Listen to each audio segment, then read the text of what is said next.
CM इनके पिताजी के इसमें नहीं गए थे कि कोरोना काल था, इसलिए उनके मैयत में नहीं गए थे। वो योगी जी अभी बिना मास्क लगाए घूम रहे हैं। जिसमें जो तड़ीपार शाह जी नहीं गए थे वो भी बिना मास्क लगाए हर मार्केट में घूम रहे हैं, हर यात्रा में घूम रहे हैं। आज देश के हालात काफी गंभीर होते दिखाई दे रहे हैं। कोरोना से लोग मर रहे हैं, ऑक्सीजन के अभाव में लोग मर रहे हैं, आरोग्य सुविधा के अभाव में लोग मर रहे हैं, लॉकडाउन के कारण लोगों पर भूखमरी का खतरा मंडरा रहा है। इन सब विषयों को लेकर राष्ट्रीय किसान ब्रिगेड के संस्थापक अध्यक्ष अविनाश काकड़े का खुलासा।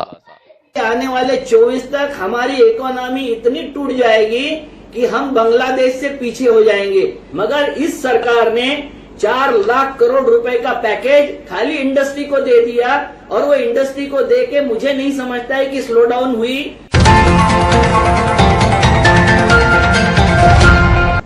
जब हमारे यहाँ मंदी स्लो डाउन चल रहा था, जैसा अमेरिका में स्लो डाउन हो रहा था, तो वहाँ के प्रधानमंत्री ने जो 1922 से 32 तक स्लो डाउन चला था, तो उन्होंने छोटे छोटे जो वर्कर थे, किसान थे, रास्तों के काम थे, उनको सहूलियतें देके, क्योंकि ये गांधी की आइडियोलॉजी थी कि अंतिम आदमी की क्रय शक्ति बढ़ी तभी आपका जो इकोनॉमी को ग्रो मिलता है। मगर इस सरकार ने 4 लाख करोड़ रुपए का पैकेज खाली इंडस्ट्री को दे दिया, और वो इंडस्ट्री को दे के मुझे नहीं समझता है कि स्लो डाउन हुई और गर्दिश में पड़ी हुई इकोनॉमी को कैसे बूस्टअप मिलेगा। तो ना तो इनको इकोनॉमी समझती है, ना तो इनको समाजशास्त्र समझता है, ना इनको अर्थशास्त्र समझता है, कुछ नहीं समझता। क्योंकि संघी बराती घोड़ों को हर चीज अपने एंगल से और अपने चश्मे से देखने की जो आदत हो गई है, उसके वजह से हर चीज का सॉल्यूशन वो धर्म में ढूंढते हैं। और धर्म में सॉल्यूशन जब ढूंढने जाते हैं तो आपको बता दूं, जिम्मेवारी के साथ बताता हूं कि दुनिया में 57 देश ऐसे हैं कि जहां इस्लामिक लोगों की बहुसंख्यक है, उसमें से 52 देशों में इस्लामिक गणराज्य है, इस्लामिक राज्य है। और इस्लामिक राज्य जब होते हैं तो उस 52 देशों की हालत क्या है? तो जब इस्लामिक कंट्री में 52 देशों में उन्होंने इस्लामिक गणराज्य घोषित किया, तो उस देशों की हालत देख लीजिए, पाकिस्तान, सीरिया, अफगानिस्तान, ये सब देशों की हालत। और थोड़ा सा पाकिस्तान में उतना नहीं है तो हमसे थोड़ा बेहतर है। वही बोलती है, जॉर्जिया जी बोलती है कि आने वाले 24 तक हमारी इकोनॉमी इतनी टूट जाएगी कि हम बांग्लादेश से पीछे हो जाएंगे। मतलब बांग्लादेशी हमारे यहाँ आते थे, ये हमने सुना था 25-30 सालों से। आज अगर 24 में देखा जाए तो हमारे यहाँ के लोग बांग्लादेश में भागेंगे रोजगार के लिए, रोजी रोटी के लिए। तो ये हालत भारत में आनी चाहिए क्या? ऐसा हमारा दुर्दिन हमारे होने चाहिए क्या? मैं चाहता हूँ कि ये सारी चीजों पर अलग अलग तरीके से सब लोग अपनी राय रखें, जिसको राय रखना है अनमुठ हो, राय रखे। तो मैं आपको एक और खतरा आपके तरफ जो बढ़ रहा है वो बता देता हूँ। ये 3 कृषि कानून, जिसके बारे में हमारे यहाँ का रेवेन्यू डिपार्टमेंट, कृषि डिपार्टमेंट और सारे डिपार्टमेंट, क्योंकि सत्ता उनके हाथ में चली जाएगी, कोर्ट में अपील नहीं होगी, रेवेन्यू के पास अपील होगी, तो वो सारा प्रचार कर रहे हैं कि इससे अच्छे कानून आ नहीं सकते थे।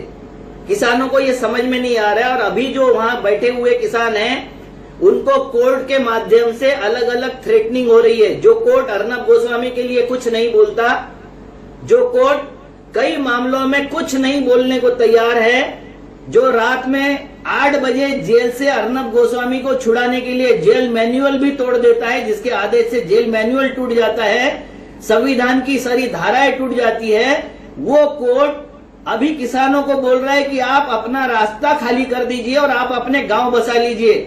मैं आपको बता देता हूं कि गांव तो हमारे बसे बसाए हैं। आपके शहरों से जो गांव को गाली देके शहरों में आए थे और बसे थे लोग, उनको भी जब घोंसला चाहिए था, संकट काल में जब उनको ऊपर संकट आया तो घोंसलों की तरफ, मतलब गांवों की तरफ भागे थे।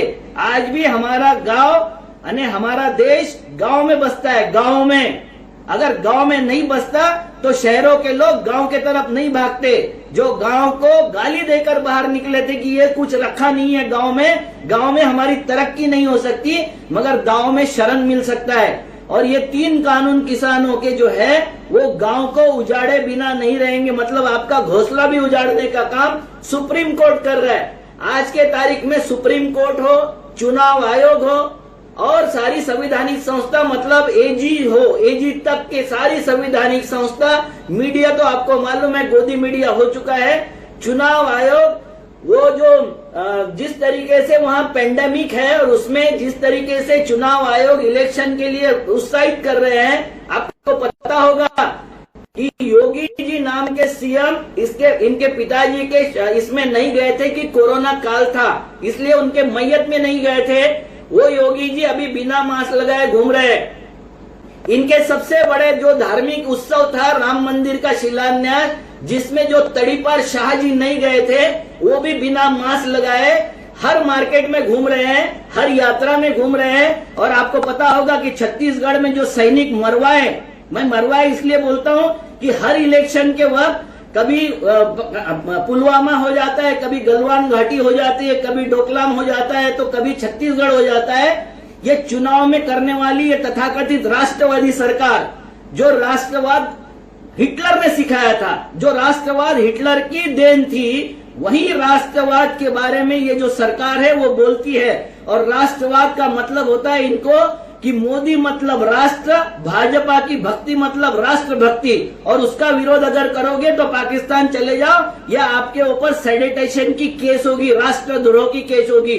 तो मैं इसको डिनाई करता हूं कि मोदी भक्ति मतलब राष्ट्र भक्ति या भाजपा की भक्ति मतलब राष्ट्र भक्ति नहीं हो सकती। आपको सेडिटेशन की केस, मैं उसको फेस करने को तैयार हूं।